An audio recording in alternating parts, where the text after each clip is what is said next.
Hello guys, welcome to our channel. This is Teja. ప్రస్తుతం మనతో పాటు సీనియర్ జర్నలిస్ట్ భరద్వాజ్ గారు ఉన్నారు. నమస్తే సార్. నమస్తే. సో గుంటూరు కారం ట్రైలర్ ఆల్రెడీ రిలీజ్ అయిపోయింది. అవును. సో మంచి టాక్ని అయితే సొంతం చేసుకుంటుంది. అవును. సో ఆ మూవీ విశేషాలు ఏంటి? అంటే దీనిలో ఒక షార్ట్ రమ్యకృష్ణ వర్సెస్ మహేష్ బాబు ఒక షార్ట్ ఉంటుంది. అది చూసినప్పుడు కీర్తి కిరీటాలు అని ఎద్దనపూడి సులోచనారాణి గారి నవల్లో రాజ్యలక్ష్మి అని ఒక క్యారెక్టర్ ఉంటుంది. ఆ క్యారెక్టర్ని పోలిన పాత్ర రమ్యకృష్ణ చేస్తోందా ఈ సినిమాలో అని ఒక చిన్న డౌట్ క్రియేట్ అయింది. అంటే నిజానికి ఇంతకు ముందే ఇది ఒక ఎద్దనపూడి సులోచనారాణి నవల, కీర్తి కిరీటాలు ప్రభావం ఉంది దీనిలో అని ఒక మాట వినిపించింది. కానీ నిజానికి అది కొంచెం హీరోయిన్ ఓరియంటెడ్గా వెళ్ళే కథ కాబట్టి ఇందులో మహేష్ బాబుతో ఏం చేస్తాడు అనే అనుమానం వచ్చినప్పటికీ ట్రైలర్ చూశాక కొంత క్లారిటీ వచ్చింది. అలాగే దీనిలో పాలిటిక్స్ ఉన్నాయి ఈ సినిమాలో అనే మాట బలంగా వినిపించింది. ప్రకాష్ రాజ్ ఆ గెటప్, ఆ వ్యవహారం చూసాం మనం. అయితే ఒరిజినల్గా కీర్తి కిరీటాలు నవలలోకి వెడితే అందులో ఈ రాజ్యలక్ష్మి అనేటువంటి క్యారెక్టర్ కళాకారిణి ఆవిడకి 2 పెళ్ళిళ్ళు అవుతాయి. మొదటి భర్తతో ఒక కొడుకు ఉంటాడు, విడిపోతారు వాళ్ళు. కొడుకు భర్తతో ఉంటాడు, ఆవిడ విడిగా ఉంటుంది. ఆవిడ ఇంకొక మ్యారేజ్ చేసుకుంటుంది. ఆ రెండో భర్త వెళ్ళిపోతాడు, అతను చనిపోతాడు. ఆ కొడుకుని పెంచుతుంది ఆవిడ. ఈ కొడుకుకి ఆవిడకి గ్యాప్ ఉంటుంది. అంటే మొదటి భర్తతో ఉన్నటువంటి కొడుక్కి ఈవిడికి కూడా గ్యాప్ ఉంటుంది. సో దీన్ని ఎక్కడో నేపథ్యంగా తీసుకుని ఒక యాక్షన్ డ్రామా, దాంతోపాటు ఒక పొలిటికల్ డ్రామా 2 మిక్స్ చేస్తూ ఈయన తనదైనటువంటి పద్ధతిలో ఒక కథ తయారు చేసుకుని ఉంటాడు అనేది మనకు అర్థమవుతుంది ట్రైలర్ చూస్తే. కాబట్టి రమ్యకృష్ణ గారి క్యారెక్టర్ ఈ సినిమాలో కీలకం కావచ్చు. అంటే ఆవిడ వైవాహిక జీవితం, ఆవిడకి కొడుకే మహేష్ బాబు సినిమాలో. వీళ్ళిద్దరి మధ్య ఒక కాన్ఫ్లిక్ట్ ఉంటుంది. ఆ కాన్ఫ్లిక్ట్ ఏమిటి అనేది ఈవిడ వైవాహిక జీవితంతో లింక్ అయి ఉన్నవాడే ప్రకాష్ రాజ్. సో ప్రకాష్ రాజ్తో కూడా ఒక ఘర్షణ ఉంటుంది. అతనికి పొలిటికల్ కెరియర్ ఉంటుంది. అతని జీవితము, ఈ విడాకులు, ఈ గొడవలు ఇవన్నీ కూడా ఉంటాయి సినిమాలో. రాజకీయం, సమకాలీన రాజకీయం మీద కూడా కొన్ని సటైర్లు ఉంటే ఉండొచ్చు. ఆల్రెడీ ఏపీలో నడుస్తోంది ఒక గొడవ. కాబట్టి ఈ అంత నేపథ్యము సినిమాలో దొరికే అవకాశం ఉంది. దీనికి బ్యాక్ బోన్గా అయితే కీర్తి కిరీటాలు నవలలో రాజ్యలక్ష్మి క్యారెక్టరు నడుస్తుంది అనేది అయితే అర్థమవుతుంది. నిజానికి త్రివిక్రమ్ శ్రీనివాస్ గతంలో తీసినటువంటి సినిమాల్లో ఒక్కసారి తొంగి చూస్తే అతను అని ఒక సినిమా తీసాడు అతను మహేష్ బాబుతోనే. అవును, అతడు. సార్. ఆ సినిమా పార్థు అతని క్యారెక్టర్ పేరు అందులో.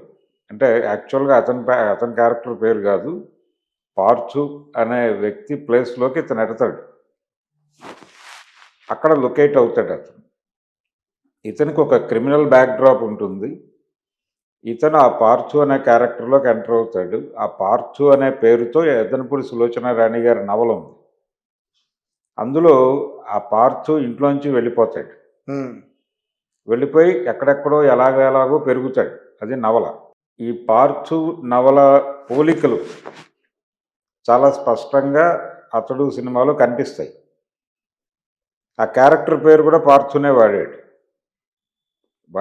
చివరిలో ప్రకాష్ రాజ్ డైలాగ్ ఉంటుంది దానిలో, ఇంకేంటి కబుర్లు పార్థు అంటాడు. ఎండింగ్ డైలాగ్ అది. వాడు హ్యాపీగా వెళ్ళిపోతాడు. అంటే నీ మీద కేసులు పెట్టట్లేదు, నువ్వు పార్థుగా మేము ఐడెంటిఫై చేశాము, నువ్వు ఇంటికి వెళ్ళిపోవాలి.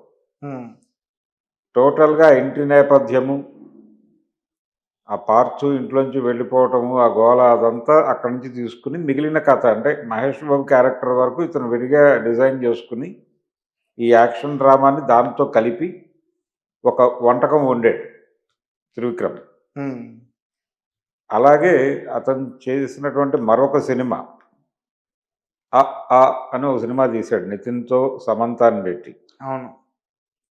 అందులో కూడా ఆ సినిమా ఒరిజినల్‌గా 'మీనా' నవలని యథాతథంగా తీసేశాడు.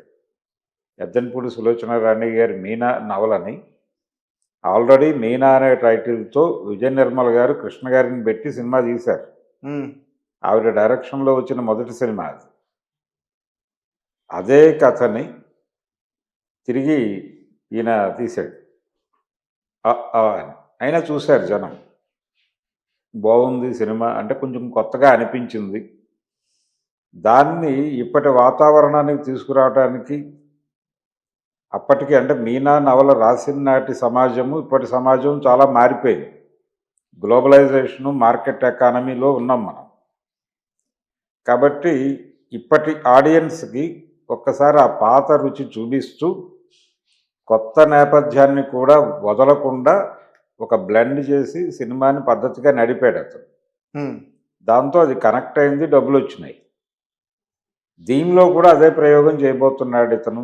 'కీర్తి కిరీటాలు' నవలతో దాన్ని బ్యాక్ బోన్‌గా తీసుకుని రాజ్యలక్ష్మి క్యారెక్టర్‌ని మిగిలిన డ్రామా అంతా అంటే దానిలో ఆ వెసులుబాటు ఉంది.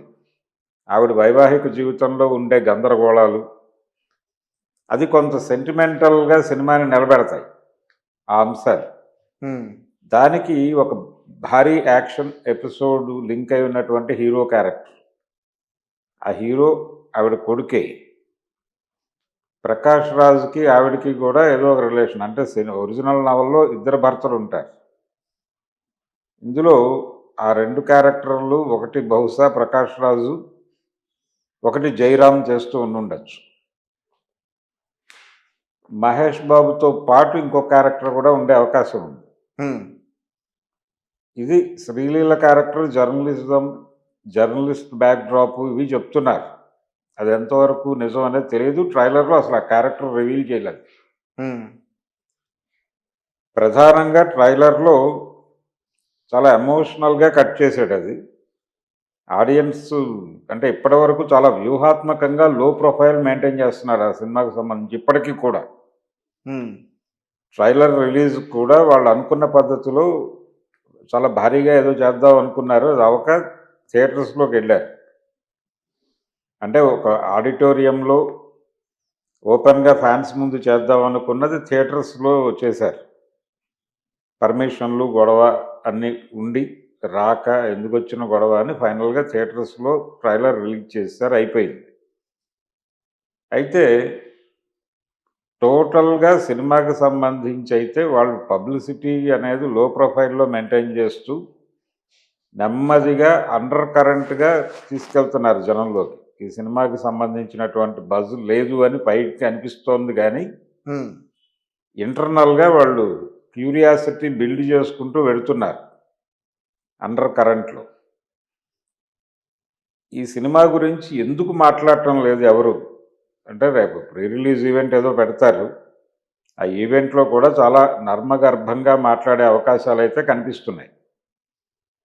ఈ లో ప్రొఫైల్ ఎందుకు మెయింటైన్ చేస్తున్నారంటే సినిమా గురించి ఏ రకమైనటువంటి అంచనాలు జనాల్లో ఉండకూడదు. వాళ్ళు ఎంప్టీ మైండ్‌తో థియేటర్‌లోకి వచ్చి కూర్చుని ఈ సర్ప్రైజ్‌కి ఒక్కసారిగా ఆనందపడి, ఆ ఆనందాన్ని బయటికి వెళ్ళి వ్యక్తం చేసేస్తే సినిమా హిట్ అయిపోతుంది అనేది వ్యూహం. ఆ వ్యూహంలో భాగంగానే ఈ ట్రైలర్ రిలీజ్ అయినా గానీ ఉమ్, చాలా సైలెంట్‌గా ఉంది వాతావరణం. టైటిల్ ఏమో 'గుంటూరు కారం' అని పెట్టాడాయన. ఈ 'గుంటూరు కారం' అంటే చాలా మాసీ టైటిలు. అలాగే ఒక పాట చాలా మాసీ పాట ఒకటి బయటకొచ్చింది 'కుర్చీ మడతపెడితే' అని. ఈ 'కుర్చీ మడతపెడితే' వివాదానికంటే ముందు రిలీజ్ అయిన పాటల్లో ఒక పాట కొంచెం ఉమ్, డల్ ఫేజ్‌లో నడిచింది. అది సినిమాలో ఉండదు అని అంటున్నారు గానీ ఉండొచ్చు కూడా.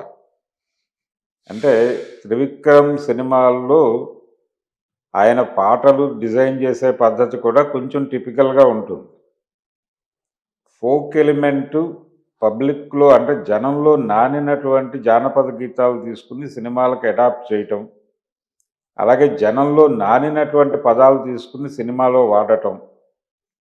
తద్వారా ప్రేక్షకులకి ఒక విచిత్రమైన అనుభూతి కలిగించి ఆనందింపజేయటం అనేది ఆయన ప్రోగ్రాం. అవును. అత్తారింటికి దారేది చూసినా, అలా వైకుంఠపురం చూసినా. ఎందులో అయినా ఆయన అదే పద్ధతిని ఫాలో అవుతాడు. అవును. ఈవెన్ ఎన్టీఆర్తో తీసినటువంటి అరవింద సమేత. అరవింద సమేతలో కూడా ఈ టెక్నిక్ వాడాడు ఆయన. వాడి ఒక ఫోక్ సాంగ్ పెట్టాడు అంటే సెంటిమెంటల్గా ఒక ఫోక్ సాంగ్ నడుస్తుంది ఆ సినిమాలో. అది బాగా కరెక్ట్ అయింది ఆడియన్స్కి. ఇలాంటి ఈ బరువైనటువంటి క్యారెక్టర్తో మొదలవుతుంది మహేష్ బాబు. మహేష్ బాబు క్యారెక్టర్లో ఆ డెప్త్ ఇవన్నీ ఉంటాయి సినిమాలో, కానీ అవేవి ట్రైలర్స్లో రివీల్ చేయలేదు. చేయకుండా చాలా మాసీ క్యారెక్టర్ అన్నట్టుగా ప్రొజెక్షన్ ఇస్తున్నారు. అంతవరకే, ఇది ప్రొజెక్షన్ వరకు మాత్రమే. సినిమాలో చాలా షేడ్స్ ఉంటాయి ఆ క్యారెక్టర్లో. ఓకే. షేడ్స్ ఉంటాయి అనేది కూడా ఆయన అంటే ఇతను బయటకు వెళ్ళిపోతూ ఉంటాడు. రమ్యకృష్ణ మేడ మీద వెనక్కి తిరిగి చాలా బాధపడుతూ ఉంటుంది. ఆ షాట్ చూస్తే అర్థమైపోతుంది కీర్తి కిరీటాలు రాజ్యలక్ష్మి క్యారెక్టరు కొడుకుతో కాన్ఫ్లిక్ట్ అని. ఇలా ఒక చిన్న లీకేజీ ఉంది దానిలో. ట్రైలర్లో ఆయన కొంత క్లారిటీ ఇచ్చాడు, ఇది కీర్తి కిరీటాల ఛాయల్లో నడిచే సినిమానే అనేది చెప్పాడు. కానీ కీర్తి కిరీటాలు యాజ్ ఇట్ ఈజ్గా ఉండదు. దాని ఆత్మ కొంత ఈ సినిమాలో కనిపిస్తుంది, పర్టికులర్గా ఆ క్యారెక్టర్ల వరకు. అంటే క్యారెక్టర్స్ తీసుకుని నేపథ్యం మార్చేసుకుని ఈయన పద్ధతిలో ఈయన డిజైన్ చేసుకుంటాడు. అది మనకి గతంలో నేను చెప్పినటువంటి మహేష్ బాబు సినిమానే. అతడు కూడా పార్థు అనేటువంటి ఎద్దనపూడి గారి నవలే. అలాగే యండమూరి వీరేంద్రనాథ్ గారి నవలల్లో మెలికలు చాలా వరకు ఈయన సినిమాల్లోకి వెళ్ళిపోతూ ఉంటాయి. త్రివిక్రమ్ సినిమాల్లో అంటే ఒకప్పుడు లెర్నింగ్ లైబ్రరీస్ ఉండేవి ఊళ్ళల్లో. ఈయన భీమవరం నుంచి వచ్చిన వాడే కదా. అవును.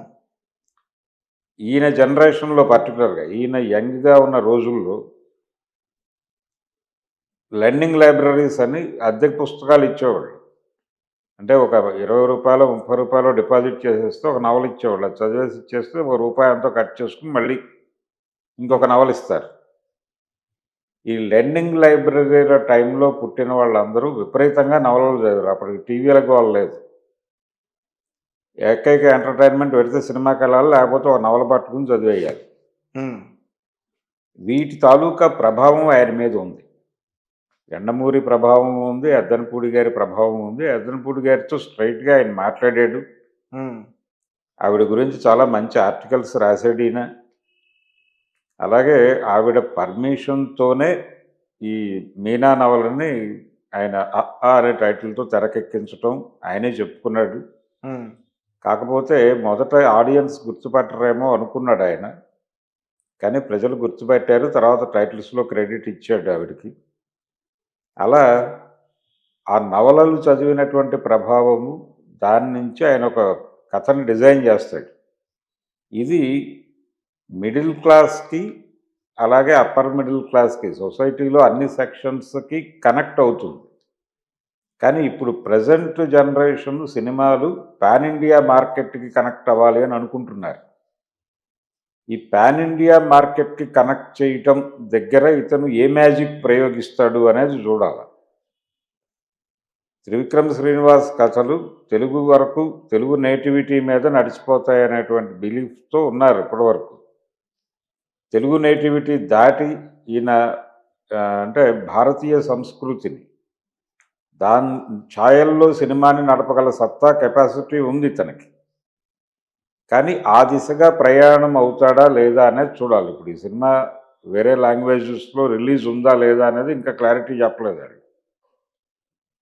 అయితే మొదట్లో వినిపించిన మాట అయితే ఇది సౌత్ని టార్గెట్ చేస్తున్నారు అనే మాట వినిపించింది. బడ్జెట్ వర్కౌట్ అవ్వదు లేకపోతే. ఇది డెఫినెట్గా ఇప్పుడు చాలా సినిమాలు, డెవిల్ కూడా వీళ్ళు హిందీలో రిలీజ్ చేశారు. అదే పద్ధతిలో దీనికి కూడా ఏదో టైటిల్ పెట్టి హిందీలో తోమేటువంటి అవకాశం ఉంది. చూడాలా అంటే ఆ మార్కెట్కి ఈయన టేస్టు, ఈయన అభిరుచులు, ఈయన చిత్రీకరణ పద్ధతులు ఏ మేరకు కనెక్ట్ అవుతాయి అనేది చూడాలి. ఇప్పుడు ఎవరూ కూడా పెద్ద హీరోని పెట్టి లోకల్ సినిమా తీసే పరిస్థితి లేదు. హీరోలు కూడా డివైడ్ అయిపోయారు. పాన్ ఇండియా హీరోలు వరల్డ్ మార్కెట్ హీరోలు, లోకల్ హీరోలు అనే 3 డివిజన్ల కింద హీరోలు విడిపోయారు.